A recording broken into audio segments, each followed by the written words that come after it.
What's up everyone, welcome back to more Reddit stories about entitled people, insane people, and all that kind of stuff. So consider subscribing for more Reddit content if you haven't already, and let's get into today's stories.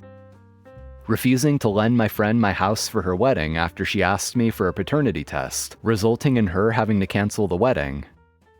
My friend Sandra and I have known each other for over 20 years. We are 30 and 32. Sandra is getting married to Andre, and I am married to Ian. Some relevant information. Andre and I originally come from the same country and even the same region. We share many characteristics. We both have very round faces, deep brown eyes, long straight black hair, etc. If you didn't know better, you might assume we are siblings. I met Andre 6 years ago and introduced him to Sandra. He proposed 2 years ago. I own a beautiful property in my home country that I was ready to lend to Sandra and Andre for their wedding. My property is like a finca and has 10 rooms. Usually I would rent it out for weddings at a somewhat high price, but I was happy to give it to them at no cost, with the condition that they hire their own catering and have their guests strip their beds when they leave.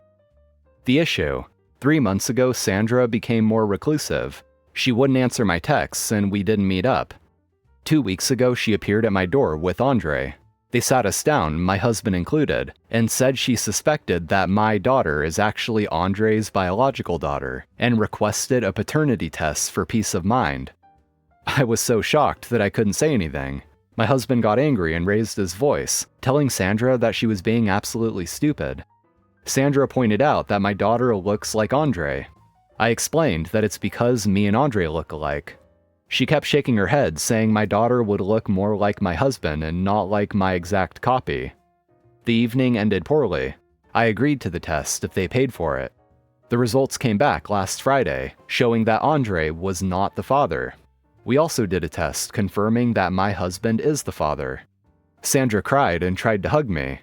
I told her I didn't want to and that I didn't want to be friends with her for the time being. She kept saying her worries were justified and made a comment about women from your country being more likely to do that. In that moment, I was filled with anger. I told her she could forget about using the venue and that I didn't want her in my life anymore. She started crying, but I made her leave. Her mom and her have been texting me saying they can't find a new venue. I still said no. 20 minutes ago, Sandra called me sobbing, saying that the wedding is off because of me.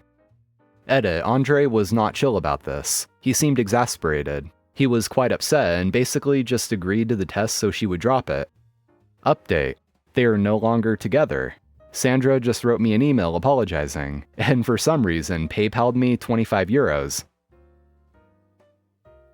Calling the police on my brother for once again taking my car without permission.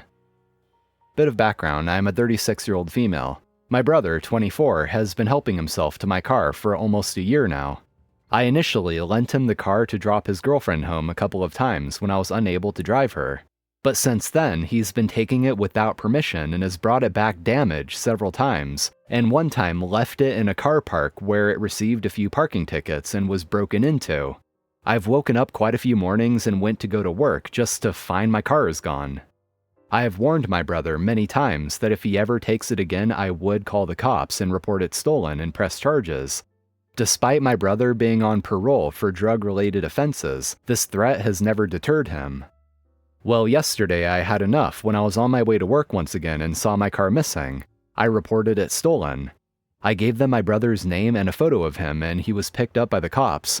He's probably going back to lockup, and a few of my family members are really irate at me for it, telling me family should always come first and you don't do that to family. But the truth is, I am so sick of it. Sick of being a damn doormat to my brother. Sick of my car going missing and coming back damaged. Sick of fines that aren't even mine. Sick of always having to buy fuel, which isn't bloody cheap anymore. Sick of people helping themselves to what is mine, things I earned. Sorry I'm ranting, I'm a mix of angry and sad. I can't force my brother to stop. I've warned him many times, but he won't. I know I could have just ignored it like always and caught a bus, and he wouldn't be going back to lockup right now. He is devastated.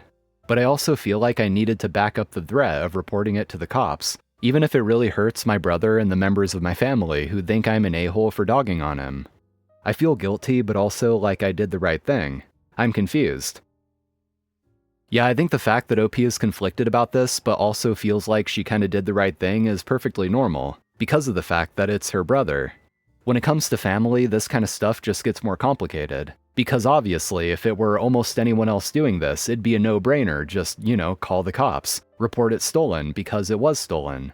But if it's your family doing this, it's different.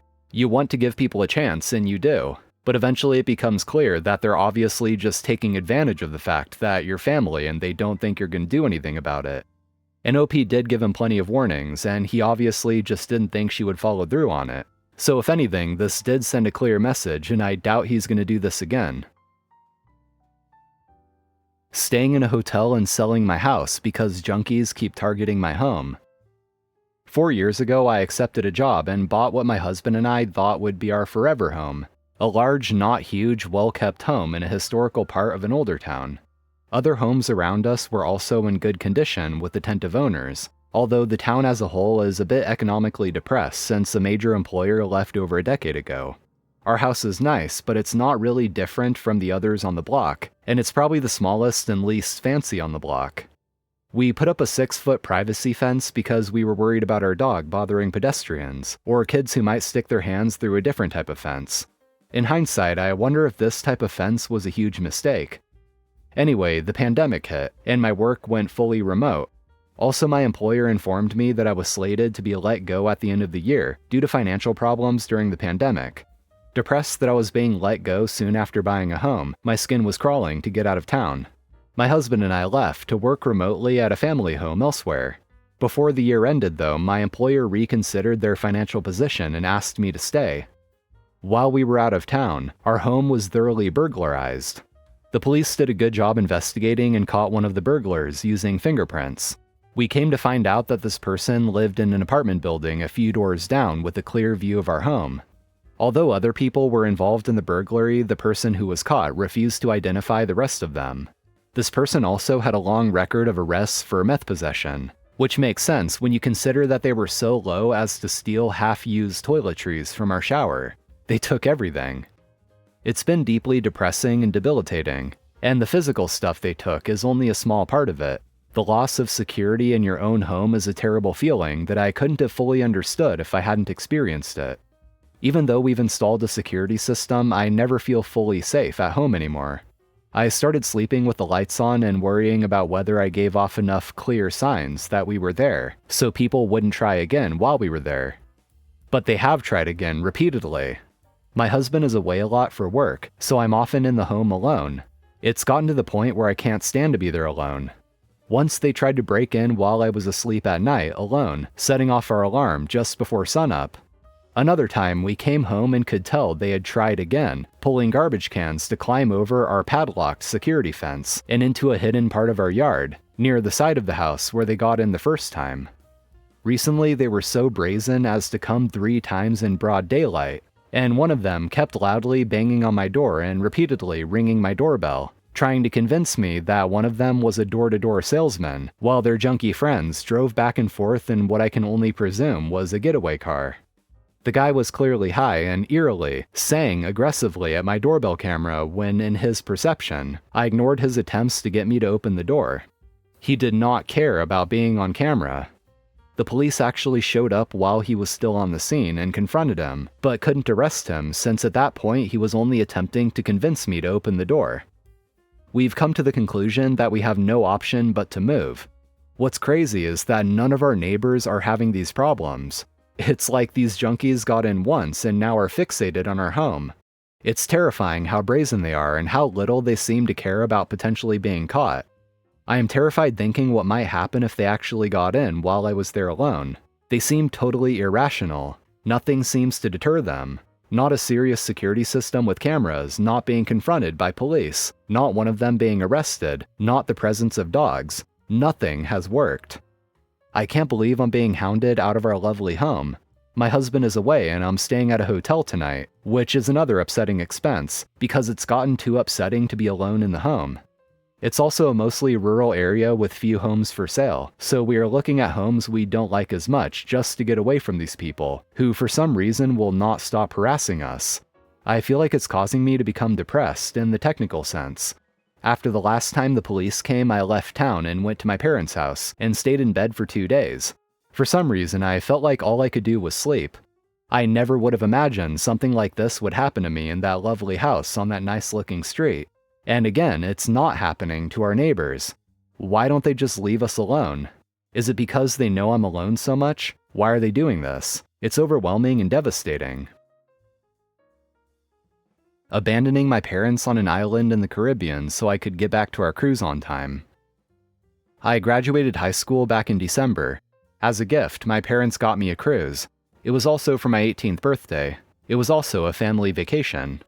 We usually stay at all-inclusive resorts, but I have always wanted to go on a cruise. I told my parents it was different and that if we went on excursions, we had to follow the schedule no matter what. Well, it was a week-long cruise, and they would not head back to the ship when I said it was time to go.